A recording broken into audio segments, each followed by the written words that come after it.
이도 저도 하지 말고 정말 그리스도 예수 안에 복음 안에 있어야 한다 하는 말씀입니다. 여러분, 하나님의 백성, 이 언약 백성이 어중간하게 그렇게 한달이는 세상에 한달이는 복음 안에 그렇게 걸쳐 앉아있는 자가 아니라 복음과 세상 사이에서 정말 여호와 하나님만 섬기기로 그렇게 결단하고 부활과 생명의 주님과 함께하는 삶을 하나님은 원하시고, 또 그런 자에게 하나님은 분명히 은혜와 응답을 허락해 주시는 줄을 믿으시기 바랍니다. 예수를 믿는다고 하지만 정말 양다리 걸치는 것처럼 그렇게 예수 믿고 살아가는 사람들이 얼마나 많이 있습니까? 나는 오직 전심으로 예수 그리스도를 바라보고 정말 마음과 생각을 주님께 붙들어 매고 그렇게 믿음의 삶을 살아가는 성도들 되시기를 주님의 이름으로 축복합니다. 함께 하겠습니다. 전심으로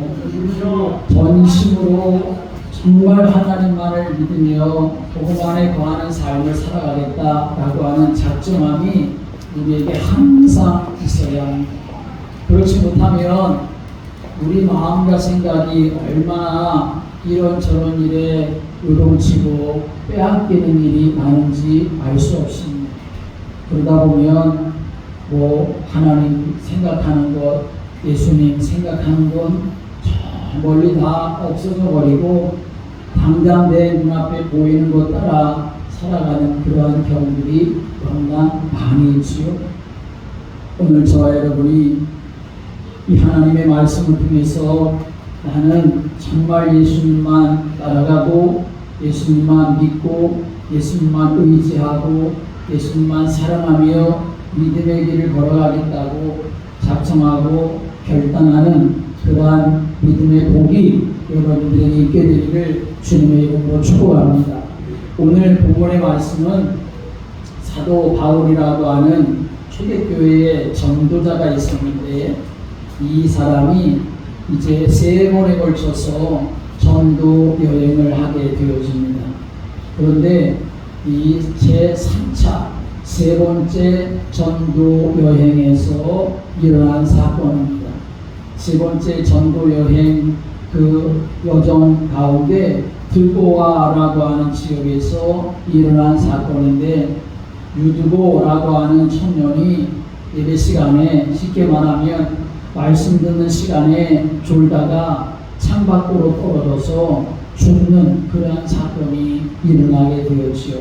그런데 이 전도자 사도 바울이 기도해서 살아난 하나님의 놀라운 은혜의 사건이 오늘 본문의 말씀입니다.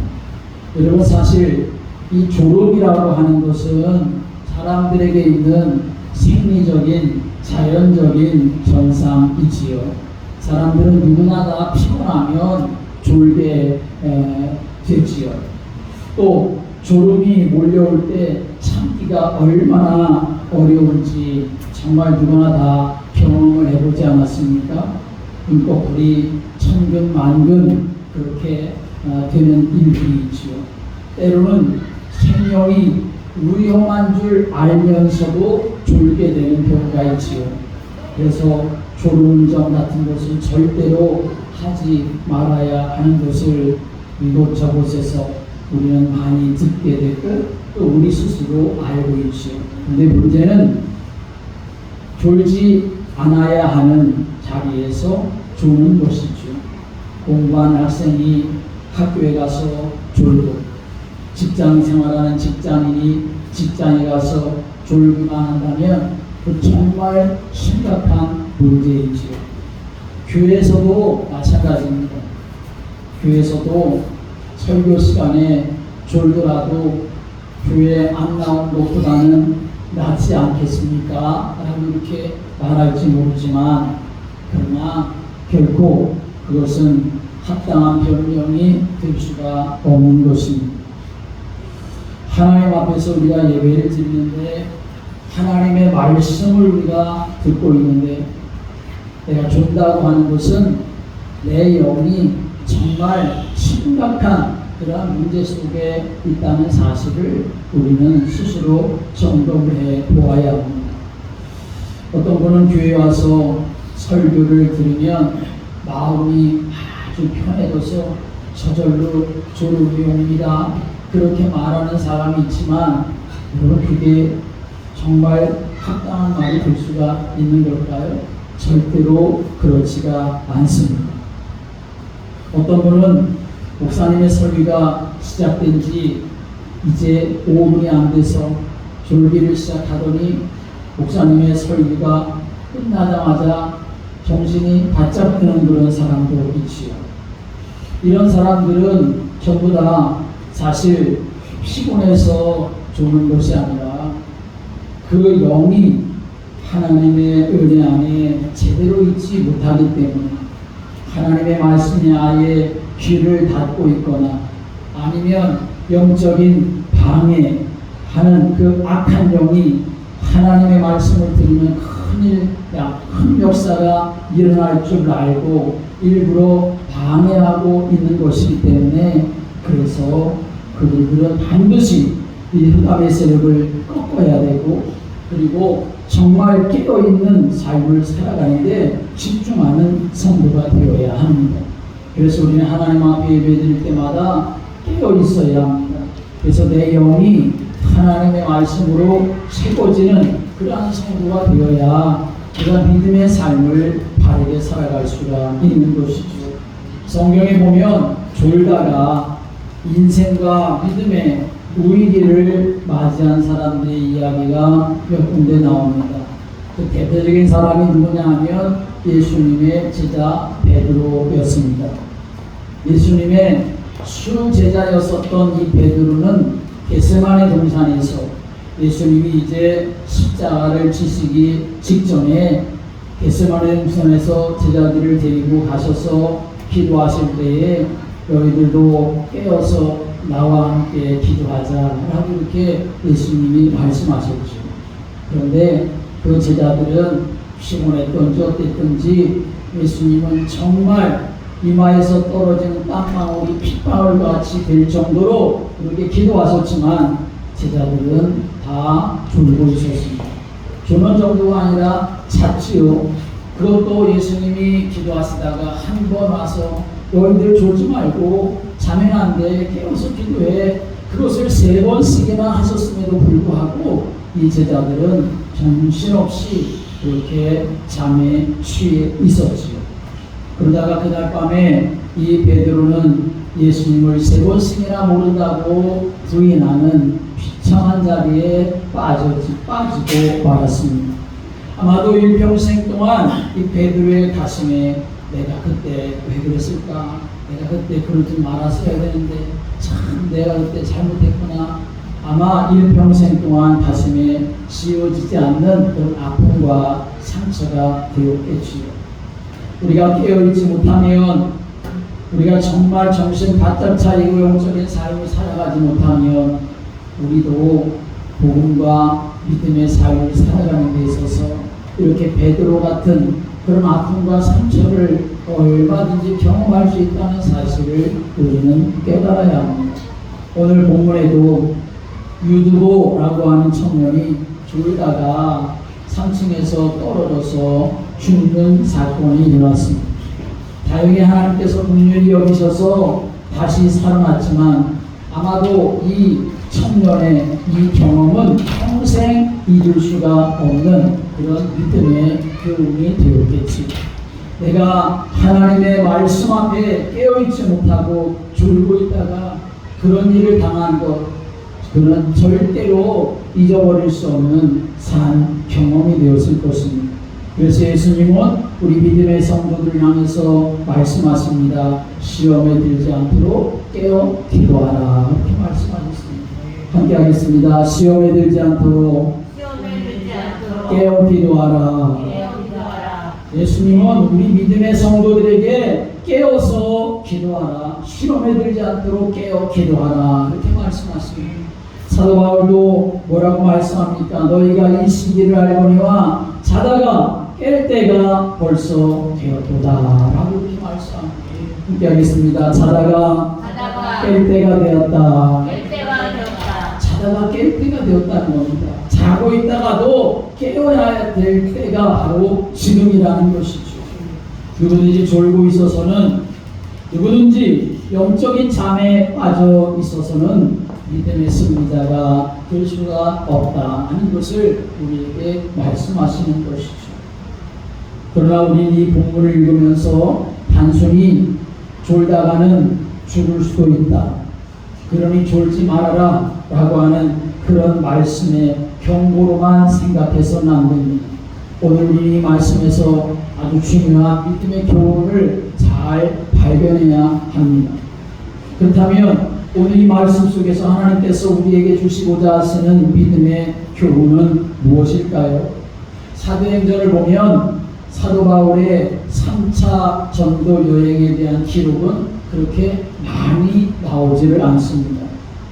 누가는 이 사도 바울의 3차 전도 여행을 기록할 때 에베소 지역에서 한 2년, 3년 정도 그렇게 사역했던 것을 중점적으로 기록하고 나머지 부분들에 대해서는 그렇게 간단하게 몇 줄 정도로만 그렇게 요약해서 기록을 합니다. 이렇게 이 사도 바울의 3차 전도 여행에 관한 기록을 짧게 기록하고 있는 이 누가가 굳이 오늘 우리가 읽은 이 유두고가 3층 창문에서 졸다가 벌프 앉아서 졸다가 떨어져서 죽었다, 그리고 다시 살아났다 라고 한 이 사건에 대해서는 아주 자세하게 기록하고 있고, 그래도 다른 내용들보다는 길게 그렇게 할애해서 부분을 오늘 우리에게 기록하고 있습니다. 왜 누가는 이 사건을 사도 바울의 제3차 전도 여행에서 아주 중요한 사건으로, 그리고 적지 않은 부분으로 이렇게 기록을 하면서 우리에게 알게 하고 우리에게 전해주는 것일까요? 우리는 오늘 본문에서 이 유두로라고 하는 청년이 그렇게 졸게 된 원인이 무엇인가 하는 걸 우리는 알 수 있지요. 그건 뭐냐 하면 밥 많이 먹고 배불러서 졸고 있었던 것은 아니었지요. 사도 바울이 말씀을 전하는데 말씀을 길게 전하다 보니 창문에 걸쳐 앉아서 듣고 있다가 졸다가 떨어져서 죽었다 하는 것이 오늘 본문의 내용입니다. 7절의 말씀 오면 이렇게 말씀합니다. 7절 같이 읽어볼까요? 시작. 그 주간의 첫날에 우리가 떡을 떼려 하여 모였더니 바울이 분날 떠나고자 하여 그들에게 강요할세 말을 밤중까지 계속하네. 여기 그 주간의 첫날이라고 하는 이 말은 이제 1세기 기독교회에서 초대교회를 말하는 거죠. 그 초대교회 성도들이 이제 유대인의 삶에서가 아니라 예수 그리스도의 부활을 통해서 예수 그리스도의 삶으로, 그리스도인의 삶으로 그렇게 바뀌어지면서 유대교에서 지켰던 안식일이 아닌 이제는 그 주간의 첫날 그 주일을 이제는 하나님 앞에 예배드리는 날로 그렇게 정하여 하나님 앞에 예배드리는 것을 말씀하고 있는 것입니다. 그리고서 또 그 주간의 첫날 그 사람들이 떡을 떼려 하여 함께 모였다라고 하는 것은 그냥 떡을 뗐다고 하는 것은 떡을 먹었다 그 말이 아니라 바로 성만찬을 의미하는 것입니다. 초대교회 성도들은 주일날 함께 모여서 성만찬을 하면서 주님의 살과 피를 기억하고 기념하고 주님의 죽으심과 부활을 항상 마음에 새기고 살았다는 것이죠. 그것만이 아니라 이제는 그렇게 하며 거기에 함께 뭐가 더 들어갔냐? 바로 하나님의 말씀의 선포가 그 자리에 함께하고 있었습니다.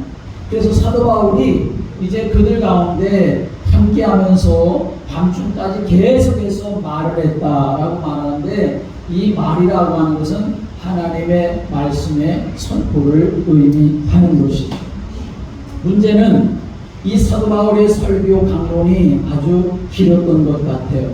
그래서 바울이 당론을 하나님의 말씀을 그렇게 선포하고 설교하는데 언제 시작했는지는 분명히 알 수 없지만 그러나 오늘 말씀 보면 말을 밤중까지 계속했다 하고 9절 말씀에는 바울이 강론하기를 더 오래 했다 하고 11절 말씀에는 날이 새기까지 이야기했다라고 이렇게 말씀하시죠. 이 말씀을 보면 아마 사도 바울은 저녁을 먹고 나서 사람들에게 하나님의 말씀을 전하기를 시작했다 생각하면 그냥 밤 12시까지 했다면 최소한 5시간 그렇게 계속 말씀을 전했다는 것이고 또 거기에 더해져서 날이 새기까지 이야기했다라고 이렇게 말씀하는 거 보면 최소한 5시간에서부터 한 10시간까지는 그렇게 하나님의 말씀을 전하며 주고받으며 하나님이 하셨던 일에 대해서 증거하고 간증하는 그러한 일들을 계속했다고 하는 것을 우리가 생각할 수 있죠. 여러분, 오늘 우리는 이 말씀을 통해서 잘 생각해 보아야 될 부분이 있습니다. 오늘 본문의 말씀을 통해서 우리가 알아야 되는 것은 1세기 기독교회, 그 초대교회 그리스도인들이 하나님의 말씀에 대해서 어떤 자세와 태도를 갖고 있었는가 하는 것을 우리는 잘 여기서 알 수가 있습니다. 설교의 내용이 길고 짧고의 문제가 결코 아니라는 것이죠. 설교가 길게 느껴지는 시간이 여러분에게 있지요? 아니면 반대로 설교가 금방 끝났네 라고 느껴지는 그런 때도 있지요? 여러분, 그게 시간만의 문제이겠습니까? 아니지요. 그 시간의 문제가 아니라 하나님의 말씀을 대하는 내 마음의 문제라는 것을 우리는 알아야 합니다. 하나님의 말씀 앞에 간절함이 있고 하나님의 말씀 앞에 사모함이 있다고 한다면 그 하나님의 말씀이 아무리 길다 하더라도 그러나 그 말씀을 통해 내 영혼이 회복되어지고 살아남음으로 인하여서 그 시간이 길어도 그 시간이 결코 길게 느껴지지 않게 되는 것이죠. 그러나 하나님의 말씀을 대하는 나의 영적인 태도가 그와 같이 되지 못한다면 아무리 짧은 시간 정말 최고의 말씀이라 하더라도 그 말씀은 결코 내 심령에 들어오지 못하게 되고 말 것입니다. 그러므로 이 초대교회가 하나님의 말씀 앞에 어떤 자세를 가졌는지 하는 것을 오늘 이 사도 바울의 그 설교 강론을 통해서 우리는 생각해 볼 수가 있는 것이죠.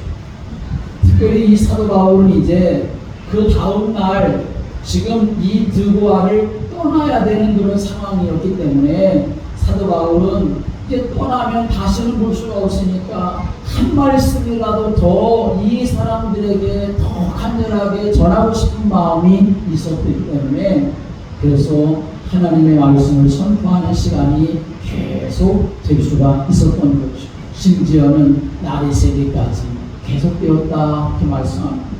시간 가는 줄 모르고 하나님의 말씀을 같이 나눴다라고 하는 의미인 것이죠. 여러분, 역사적으로 보면 부흥하는 시기에 교회가 부흥하는 시기에는 어떤 역사가 일어났느냐? 대체로 목회자들의 설교가 길었습니다. 왜냐하면 부흥이라고 하는 것은 하나님의 부흥이라고 하는 것은 하나님의 말씀이 흥황케 되어지는 것이고 하나님의 말씀이 힘을 얻는 것이기 때문에 그렇습니다. 부흥이라고 하는 것은 사람이 많아지는 거 그게 부흥이 아닙니다. 부흥이라고 하는 것은 건물이 커지는 거 그게 부흥이 아닙니다. 정말 성경적인 부흥이라고 하는 것은 하나님의 말씀이 힘을 얻어가지고 하나님의 말씀이 흥황케 되어지는 것입니다. 하나님의 말씀이 내 영혼에 영향력을 끼치는 것입니다. 하나님의 말씀을 내가 더 간절히 사모하고 하나님의 말씀을 기뻐하는 것 그게 바로 참된 부흥인 것이죠. 사도행전에 그래서 하나님의 말씀이 흥황케 되어지는 역사를 증거하고 있습니다. 하나님의 말씀을 사모하고 그 말씀에 나 자신을 붙들어 매가지고 그 말씀이 내 삶 속에 역사되어지는 것, 그 말씀을 내가 붙잡고 삶을 살아가는 것, 세상에 어떤 유혹이 나에게 찾아와도 하나님의 말씀에 의뢰된다고 한다면 그것을 꺾어버리고 끊어버리고 내가 하나님께로 나아가야지라고 하는 말씀이 나를 움직이는 것, 그것이 바로 참된 부흥인 것이고 그것이 생명력 있는 신앙생활이 될 것입니다. 여러분 어떻습니까? 하나님의 말씀을 사모함이 있습니까? 하나님의 말씀에 대한 간절함이 있습니까? 하나님의 말씀을 내가 정말 가까이 합니까? 예수를 믿어도 어떤 사람은 일평생 동안 성경 한 권, 창세기부터 요한까지, 요한계시록까지 통독 한 번 해보지 못하는 사람도 있고 1년에 한 번 성경 한 번 통독하지 못하는 사람도 있고, 아니 그저 내가 한번 성경 읽어야지 하다가 창세기에서 몇 번을 그냥 시작하다가 주저앉아있고 주저앉아있는 사람들이 얼마나 많습니다. 여러분 정말 여러분의 영혼이 살려면 어떤 사람이 되어야 되느냐? 하나님의 말씀의 사모함과 하나님의 말씀의 기대와 하나님의 말씀에 대한 간절함이 있어야 내 영혼이 살 수 있고 세상의 죄를 이길 수 있고 세상의 유혹을 이기며 하나님의 사람으로 살아갈 수 있는 줄을 믿으시기 바랍니다. 아마 유두보가 졸았던 이유는 바울의 설교가 기름도 탔고 있을 것이지만 그러나 중요한 것은 또 더 중요한 다른 이유가 있습니다. 유두보가 어디에 앉아 있었느냐 하는 거죠. 9절 말씀을 보면 이렇게 말씀합니다. 9절 같이 읽을까요? 시작. 유두보라는 청년이 창에 걸터 앉아있다가 깊이 졸더니 바울이 강론하기를 더 오래 하며 졸음을 이기지 못하여 3층에서 떨어지더니 일으켜보니 죽었는지라. 유두보는 당시 3층 다락방 창문에 걸터 앉아서 사도 바울의 말씀을 듣고 있었다는 거죠. 여러분 상식적으로 생각해 봐도 3층 창문에 걸터 앉아있다. 그게 굉장히 위험한 일이죠. 여기 2층인데 저 창문 열고 여러분이 걸터 앉아보십시오. 야 편안하다 좋다 그럴 사람 어디 있습니까? 오는 사람도 저 큰일 나겠네, 앉아있는 사람도 쩔쩔매는 그런 상황이 될 텐데 2층도 아니고 3층 창문에 걸터 앉았고, 걸터 앉아있는 것뿐만 아니라 거기에 앉아서 뭐하고 있습니까? 깊이 졸았다 라고 이렇게 말씀하고 있습니다. 우리가 신앙생활할 때에 어디에 앉아 있는가 하는 것은 매우 중요한 일이 된다는 사실을 우리는 알아야 합니다. 하나님의 사람들은 앉아 있어야 될 곳, 앉아 있지 말아야 할 곳, 가야 할 곳, 가지 말아야 될 곳, 그걸 잘 분별하고 인도받는 사람이 되어야 합니다. 영적인 타락, 영적인 위험이 있는 자리는 내가 피해야 되고 거부해야 되고 끊어버리는 사람이 되어야 하는 것이죠. 창세기 3장을 보면 맨 처음 아담이 죄를 짓고 타락했을 때 하나님이 아담을 찾아와서 하시는 말씀이 아담아 아담아 내가 어디 있느냐 막 이렇게 아담을 찾으시는 사건이 나옵니다.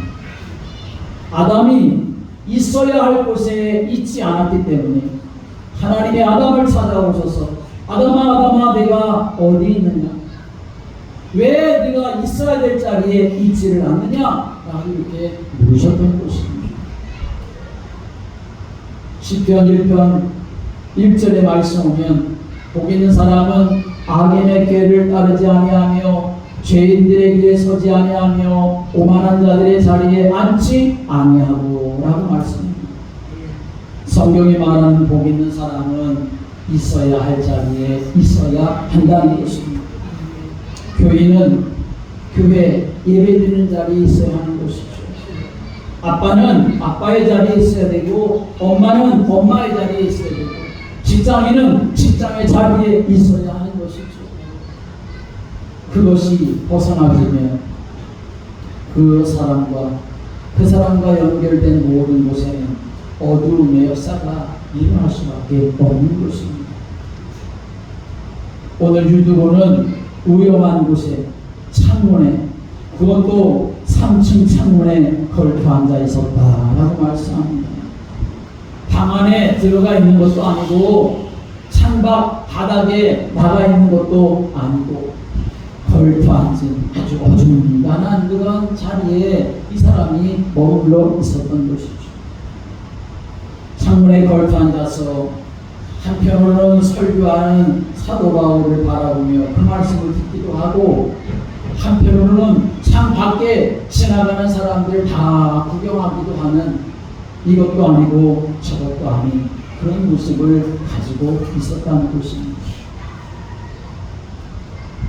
오늘 우리는 믿음의 삶을 살아가면서 내가 어떤 자리에 있어야 될지, 나는 정말 믿음의 자리에 있는데 그 믿음의 자리에서 오직 주님만 바라보며 믿음의 길을 걸어가고 있는지, 믿음의 자리에 있다고 하지만 내 눈길은 여전히 주님이 아닌 세상 것, 십자가가 아닌 이 육신의 것, 거기에 빼앗겨가지고 그걸 달려가며 그 자리에 앉아서 뭉개고 있는 내 모습은 아닌지 우리 자신을 돌이켜보고 하나님 앞에 온전하게 서서 믿음의 길을 걸어가는, 위험한 자리에 있지 아니하고 주님 안에 있는 그런 믿음의 성도들 되시기를 주님의 이름으로 축복합니다. 우리가 예수를 믿고 구원받았다고 말하지 않습니까? 이 말은 무슨 말입니까?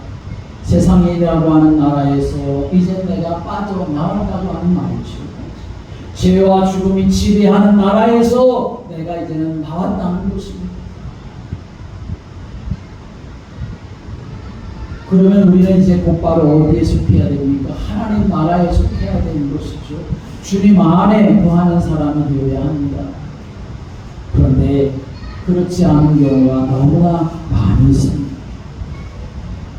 많은 그리스도인들이 예수 믿는다고 하는데 세상에서는 빠져나왔지만 여전히 세상의 그 문화, 세상의 습관, 세상의 언어, 세상의 사상, 가치관, 육체의 소욕, 땅에 있는 지체, 그걸 가지고 그걸 좋아하면서 사도 바울은 그것을 전부 다 배설물이라고 이렇게 말했는데 그걸 붙잡고 좋아하면서 살아가는 사람들이 얼마나 많습니다. 하나님 앞에서 내 자신이 어떤 자리에 있는지 나를 점검해보고, 내가 주님 위험한 자리에 걸터 있는 자가 되지 않게 해주시고 주님 안에 온전히 거하는 자가 되게 해달라. 졸고 있는 인생이 아니라, 영적으로 무뎌져 있는 인생이 아니라 깨어있는 사람이 돼서 주님을 바라보는 그 시각이 분명하고 집중할 수 있는 그런 믿음의 길을 걸어가는 성도들 되시기를 주님의 이름으로 축복합니다. 하나님은 하나님의 백성들에게 말씀하십니다. 너는 마음을 다하고 목숨을 다하고 뜻을 다하고 힘을 다하여 주 너의 하나님을 사랑하라 라고 이렇게 말씀했습니다. 그것이 믿음의 삶입니다. 야고보 사도는 창문에 걸터 앉은 어중간한 신앙생활하는 그러한 사람들에게 이렇게 교훈을 합니다. 그런 사람들은 바람에 밀려 요동하는 배와 같다. 그래서 이쪽에서 바람 불면 이쪽으로 치우치고 저쪽으로 바람 불면 저쪽으로 치우치고 요동하는 사람이라는 거죠.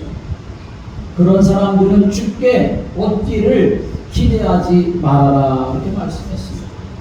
주님께 무엇인가 얻기를 기대하지 말라고 하는 것이죠. 창에 걸터 앉은 것은 자기 나름대로는 나 여기가 편해요, 자기 나름대로는 편안한 자리일지 모르지만 그러나 언제든지 추락할 위험에 노출되어 있다는 것을 알아야 하는 것이죠. 마찬가지로 어중간한 믿음의 자리에 있는 그런 믿음을 가지고는 영적인 위험이 언제든지 닥쳐올 수 있다는 사실을 깨달아야 하는 것입니다.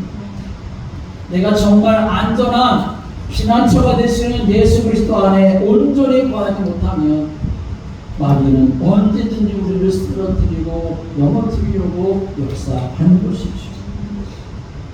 결국 유두고는 상층에 떨어져서 죽고 말았습니다.